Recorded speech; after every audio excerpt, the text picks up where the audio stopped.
वो आरोप आज भी आप पर मढ़ा जाता है। नैरेटिव बिल्डिंग में आप कमजोर पड़ते हैं क्या बीजेपी के मुकाबले? बीजेपी पे खजाना है, खजाना लुटा रहे हैं वो। नैरेटिव कैसे क्रिएट होगा? आप खजाना भर भर कर करके पैकेज दे देंगे। खजाने की बात आई, हम चवन्नी की बात से थोड़ा सा विषयांतर हो गए थे बीच में।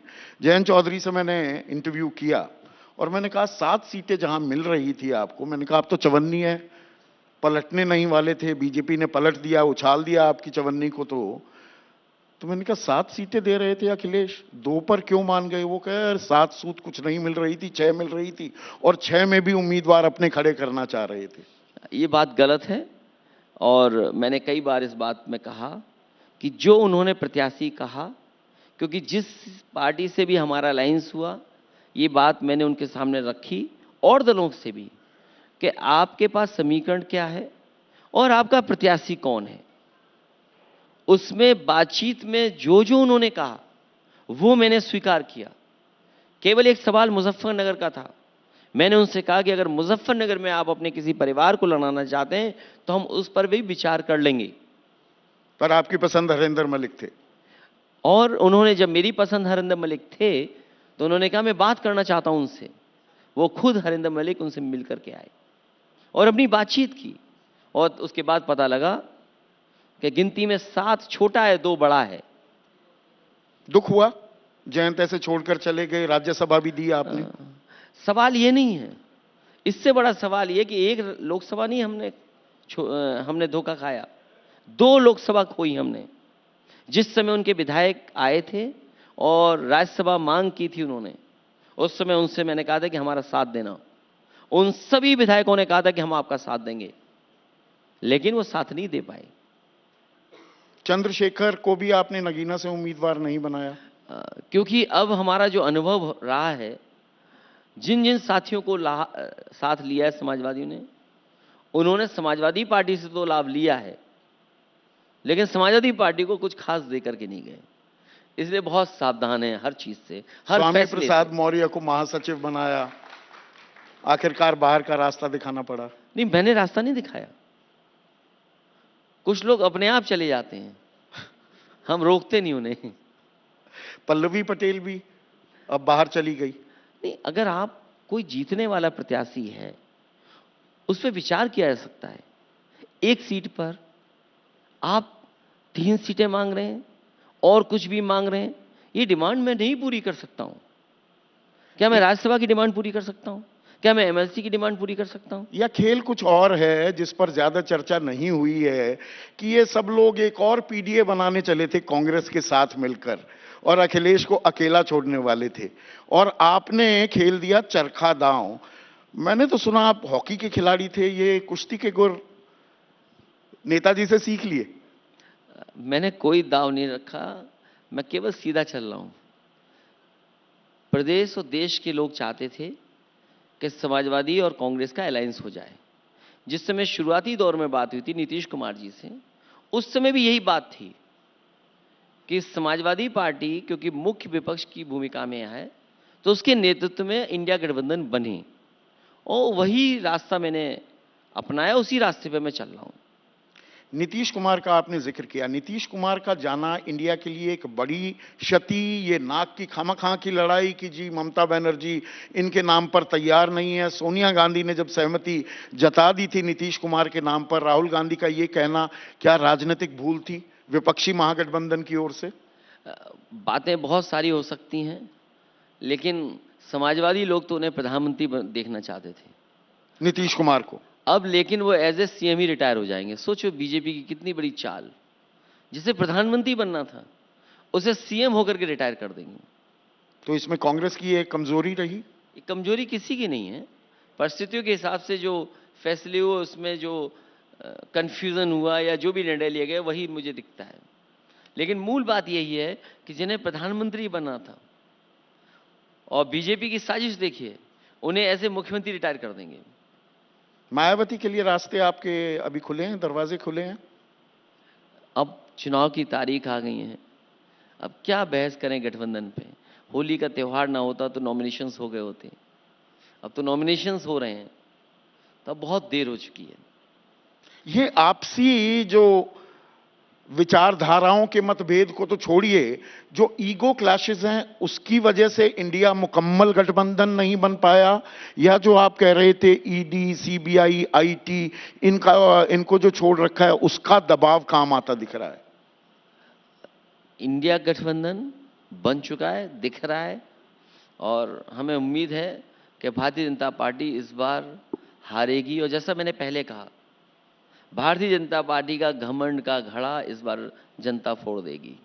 आप पीडीए का फॉर्मूला लेकर चले हैं, इसमें मैं एक क्लैरिफिकेशन चाहूंगा। पी फॉर पिछड़ा, डी फॉर दलित तो है, ए फॉर क्या है? ये आधी आबादी भी हो जाता है, अगड़ा भी हो जाता है, अल्पसंख्यक भी।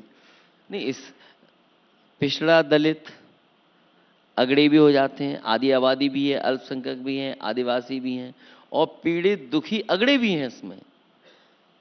इसमें कम से कम कोशिश की है समाजवादी लोगों ने कि एक पीडीए के अम्ब्रेला के तहत सबको जोड़ा जाए। सबका साथ सबका विकास क्या है? कम से कम वो कह रहे हैं, नारा दे रहे हैं, लेकिन वो नारे का असर नहीं है। जो काम करना चाहिए नारे के तहत वो नहीं हो रहा। सबका साथ तो है, लेकिन गैर बराबरी नहीं खत्म होती सबके साथ में। ये पीडीए जो है वो गैर बराबरी खत्म करने का नारा है, जो सामाजिक न्याय है उसका नारा है पीडीए। अपने वोट बैंक का दायरा भी बढ़ाने की एक कोशिश है क्या आपकी तरफ से? जो तेजस्वी भी कर रहे हैं बिहार में, MY फैक्टर, कि भाई मुस्लिम यादव एक वोट बैंक, एक समीकरण, वो आपके लिए भी काम करता है, वो तेजस्वी के लिए भी काम करता है। वो माई बाप पर चले गए, और बाप भी वही है आपका, पीडीए ही है। बहुजन, आदिवासी और पुअर जो हैं, उन लोगों की वो बात कर रहे हैं। आप भी यही कोशिश कर रहे हैं, या is it too little too late? नहीं, ये कोशिश समाजवादियों की हमेशा रही। जो समाजवादियों ने नारे कभी 80s में, 90s में दिए, वही नारे हैं आज, लेकिन वही नाम बदल गया। अगर कभी संसोपा ने बांधी घाट वो वाला नारा था, तो आज पीडीए वाला नारा है। तो कोशिश यही है कि इस अम्ब्रेला के अंदर सब लोगों को शामिल किया जाए, अपना ग्रुप बड़ा किया जाए, लोगों को जोड़ा जाए, तभी बीजेपी का मुकाबला हो सकता है। और सबसे ज्यादा भेदभाव और अन्याय इन्हीं के साथ हो रहा है। आप जाति गणना नहीं कराना चाहते हैं, जो आबादी के हिसाब से हक सम्मान मिलना चाहिए वो नहीं मिल पा रहा है। यहां 69,000 के बच्चे आंदोलन करते रहे, बैठे रहे, उन्हें आरक्षण में नहीं दिया जा रहा, उनको नौकरी नहीं दी जा रही है। जो नई व्यवस्था आरक्षण की है उससे पिछड़े दलितों का सबसे ज्यादा हक छीना जा रहा है। ये मूल भावना के साथ खिलवाड़ है, उसके लिए नारा पीडीए है। आज मदरसों को कैंसिल कर दिया गया, एक्ट जो बना था उस नियम और एक्ट को खत्म कर दिया गया, तो ये उनको हक दिलाने का नारा है। आदिवासियों के साथ भेदभाव हो रहा, उनके लिए नारा है। आदि आबादी जिसको सुरक्षा की जरूरत है, क्या इनकी सरकार में आंकड़े नहीं बताते कि सबसे ज्यादा असुरक्षित महिलाएं हैं? और जो कुछ व्यवस्थाएं बनाई थी, चाहे वो डायल 100 बनाया था या 1090 बनाया था, वो सब व्यवस्था खत्म कर दी। इसलिए पीडीए एक बड़ा नारा है जिसके तहत हम सब लोगों को जोड़ने का आपने आधी काम कर रहे आबादी हैं। पर जोर दिया, यही आपकी सबसे कमजोर कड़ी भी है क्या? क्या आप ये बात ईमानदारी से मानेंगे कि समाजवादी पार्टी का आकर्षण महिलाओं में बहुत कम है, और नरेंद्र मोदी और बीजेपी वहां कहीं आगे आपसे निकल गई है? लेकिन सबसे बड़ी बात है कि सबसे ज्यादा असुरक्षित महिलाएं अगर कहीं हैं तो भारतीय जनता पार्टी की सरकार में वो आंकड़े बताते हैं। ये मैं अकेला नहीं कह रहा हूं, और कोई दिन नहीं जाता उत्तर प्रदेश में जब किसी बेटी के साथ, किसी महिला के साथ अन्याय ना हो रहा हो। और जो व्यवस्थाएं बनाई थी सुरक्षा को लेकर के, वो सब समाप्त कर दी इन्होंने। आपने 17 सीटें कांग्रेस को दी हैं, वो कांग्रेस जो 2022 के चुनाव में 2.36% वोट बैंक पर सिमट गई थी। कांग्रेस कमजोर कड़ी है, या मन में कहीं डर था कि अल्पसंख्यक की भी बात कर लें, अगले एक की बात कर लें, मुसलमानों में सेंधमारी ना कर जाए, या उनका रुझान कांग्रेस की तरफ तो नहीं जा रहा, तो कांग्रेस के साथ गठबंधन मजबूरी हो गया अखिलेश यादव के लिए? कांग्रेस पार्टी क्योंकि नेशनल लेवल पर पार्टी है, और बहुत सारे मतदाता इस बात पर विचार करते हैं कि नेशनल पार्टी कौन है, इसलिए नेशनल मुद्दों को लेकर के, और कई बार रीजनल पार्टी के पास मुद्दे अच्छे हों, काम अच्छा हो, लेकिन उसके बावजूद भी नेशनल इमेज नहीं बना पाती है। हालांकि समाजवादी पार्टी ने जो जो फैसले लिए वो एग्जेम्पलरी काम रहे देश के लिए भी, और हमारी कोशिश रही कि वोटों में बिखराव न हो, इसलिए एक गठबंधन बड़ा बनना चाहिए और उस बड़े गठबंधन में इसलिए समाजवादी पार्टी साथ आई है। अमेठी से राहुल गांधी को चुनाव लड़ना चाहिए, उससे और ट्रैक्शन बनेगा। मैं कांग्रेस पार्टी क्या फैसला लेगी उसके बारे में मैं चर्चा नहीं कर सकता। आपकी निजी राय तो होगी। जो भी कांग्रेस पार्टी फैसला लेगी, हमारा पूरा कैडर और पूरा संगठन उसकी मदद करेगा। एक ऊर्जा, एक उत्साह बनता है ना। मैं ये फैसला नहीं ले सकता हूं कि कांग्रेस किसको लड़ाएगी, लेकिन मैं ये भरोसा दिला सकता हूं कि कांग्रेस पार्टी जहां भी जिस प्रत्याशी को उतारेगी, जितनी भी गठबंधन की सीटें हैं, उन सीटों पर समाजवादी पार्टी का समर्थक उनका साथ खड़ा दिखाई देगा।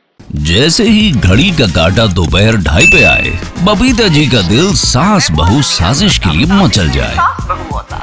और ये है इनकी बहू, पूरे दिन ऑफिस की टेंशन हो जाए गॉन जब ये करें अपना फेवरेट शो फ्री टाइम पे ऑन।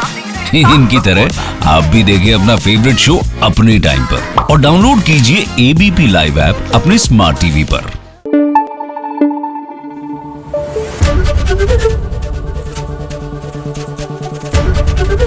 एबीपी न्यूज आपको रखे आगे।